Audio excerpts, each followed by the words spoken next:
हाय guys, मी doctor Divyani. So welcome back to my channel. आजचा topic इतका इंटरेस्टिंग आणि इतका सुंदर आहे ना. जे लोक स्पिरिच्युअल आहेत किंवा ज्यांना अध्यात्मात इंटरेस्ट आहे ते माझा व्हिडिओ हा 100% लास्टपर्यंत बघणार.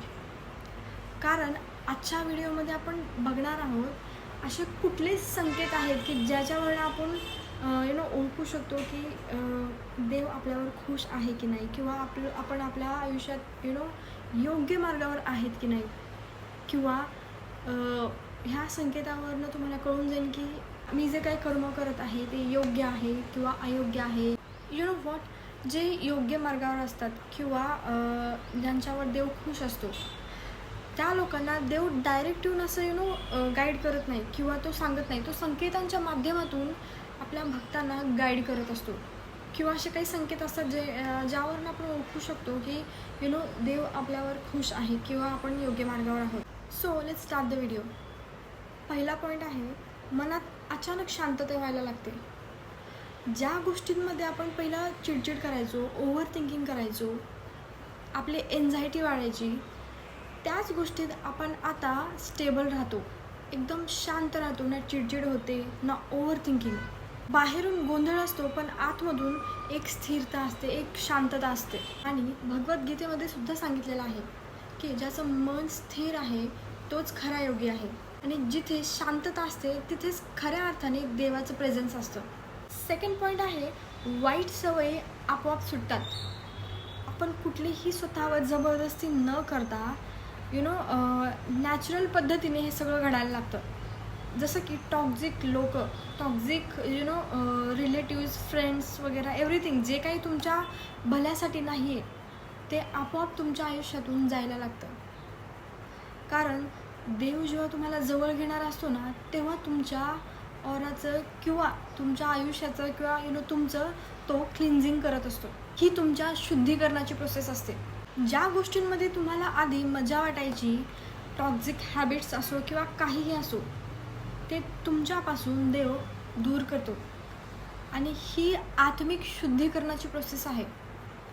थोडीशी टफ असते but it's necessary. Third point जो आहे ना तो खूप मजेदार आहे, इंटरेस्टिंग आहे खूप जास्त. कारण मोस्ट ऑफ द पीपल एकटे राहायला घाबरतात. कमेंटमध्ये मला सांगा कोणाकोणाला एकटं राहायला आवडतं. आता एकटं राहणं म्हणजे याचा अर्थ असं नाही की एकटं राहायचं म्हणजे मोबाईल स्क्रोल करत बसायचं. एकटं म्हणजे फक्त स्वतःसोबत वेळ घालवायचा. आणि असे किती लोक आहेत की ते स्वतःची कंपनी एन्जॉय करतात. आणि काही लोकही असतील की ज्यांना स्वतःची कंपनीच आवडत नाही. असं कोणी म्हणणार नाही, बट ॲक्च्युअलमध्ये ज्या लोकांना एकटं राहायची भीती वाटते ना त्यांना स्वतःची कंपनीच आवडत नसते. ते सेल्फ निग्लेक्ट करणारे लोक असतात. असे किती जण आहेत व्हिडिओ बघणारे की त्यांना स्वतःची कंपनी आवडते, एकटं राहायला आवडतं. तर मुद्दा हाच आहे की ज्या व्यक्तीला पहिला एकटेपणा त्रासदायी वाटत होता त्याच व्यक्तीला एकटेपणा आता आवडू लागत आहे. याच एकटेपणामध्ये त्या खरी शांतता मिळत आहे, खरा पीस मिळत आहे. आणि जेव्हा तुम्ही स्वतःशी कनेक्ट व्हायला लागतात ना तेव्हा तुम्हाला हा मोबाईल, डिस्ट्रॅक्शन्स, स्क्रोल करणं अँड ऑल हे या सगळ्या गोष्टींमधला इंटरेस्ट निघून जातो. आणि तुम्ही तेव्हा खऱ्या अर्थाने स्वतःशी कनेक्ट व्हायला लागतात. तुम्हाला तुमचा इनर, या बाहेरच्या डिस्ट्रॅक्शन्सपेक्षा तुमचं इनर वर्ल्ड याच्यामध्ये इंटरेस्ट वाढतो. याच्यात खरा पीस मिळतो, तुम्हाला खरी शांतता मिळते आणि समाधान. आणि हीच स्पिरिच्युअल अवेकनिंगची फर्स्ट फेज असते. आणि एकटेपणा एवढा त्रासदायक का आहे, किंवा एकटेपणावर जर तुम्हाला व्हिडिओ हवा असेल तर प्लीज कमेंट बॉक्समध्ये मला सांगा if you want this video. Next point आहे, तुम्हाला अनपेक्षित मदत मिळणे. तुम्हाला असा कधी एक्सपिरियन्स आला आहे का की तुम्ही खूप मोठ्या प्रॉब्लेममध्ये फसलात, सगळे दरवाजे बंद झालेत, तुम्हाला कुठल्याही मदतीची अपेक्षा अजिबात नाही उरली, तुम्ही एवढं लाईफने तुम्हाला स्टक करून सोडले की बस.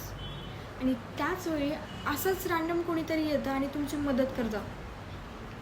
तुम्हाला वाटतं दिस इज ओनली कोइन्सिडन्स, बट ॲक्च्युअलमध्ये ही एक डिवाईन शक्ती असते किंवा देव तुमची त्या शेवटच्या क्षणाला तुमची मदत करतो. आणि तुम्हाला वाटतं हे फक्त कॉन्सिडन्स आहे, पण ॲक्च्युअलमध्ये देव तुम्हाला मदत करत असतो. देव डायरेक्ट तुमची मदत कधीच करत नाही, तो लोकांच्या माध्यमातून तुमचं संरक्षण करतो. नेक्स्ट पॉईंट आहे, आतून एक आवाज येतो जो की तुम्हाला योग्य मार्ग दाखवतो. तुम्ही 2 ऑप्शन्समध्ये फसलेले असतात, हे करू का हे करू, पण तुम्हाला एक आतून आवाज येतो की हे योग्य आहे, हे अयोग्य आहे, हे करू नकोस. जेव्हा तुम्ही तुमच्या मनाचं ऐकता किंवा तुमच्या अंतर्मनाचं ऐकता, आणि ते ॲक्च्युअलमध्ये तो देवच सांगत असतो, कारण सगळ्यांच्या अंतर्मनात हा देव असतो. फक्त या अंतर्मनाचा आवाज ऐकता आला पाहिजे. आणि जेव्हा आपण आपल्या अंतर्मनाचं ऐकतो, आपले डिसिजन्स सगळे आयुष्यातले निर्णय बरोबर ठरतात. आणि अशा प्रकारे देव आपल्याला गाईड करत असतो. नेक्स्ट पॉईंट आहे, प्रॉब्लेम्स येतात पण तुम्ही अजिबात तुटत नाहीत. कोणाचीच लाईफ परफेक्ट नसते, परंतु त्या प्रॉब्लेम्सला फेस करण्याची ताकद देव देतो. तुम्ही अजिबात तुटत नाहीत. धैर्याने किंवा आत्मविश्वासाने त्या प्रॉब्लेम्सला तुम्ही फेस करता. जे देवाचे भक्त असतात ना, किंवा ज्या लोकांना देवावरती खूप विश्वास असतो, त्यांना डोंगरा एवढा जो प्रॉब्लेम आला असेल तर त्यांना छोटासा दगडा एवढा वाटतो.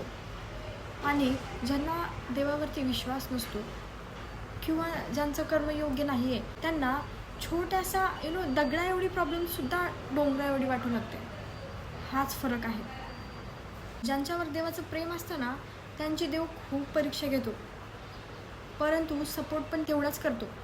आणि मेन म्हणजे ही कुठली पनिशमेंट नसते किंवा कुठल्या वाईट कर्माचं फळ वगैरे असा यातला काही भाग नसतो.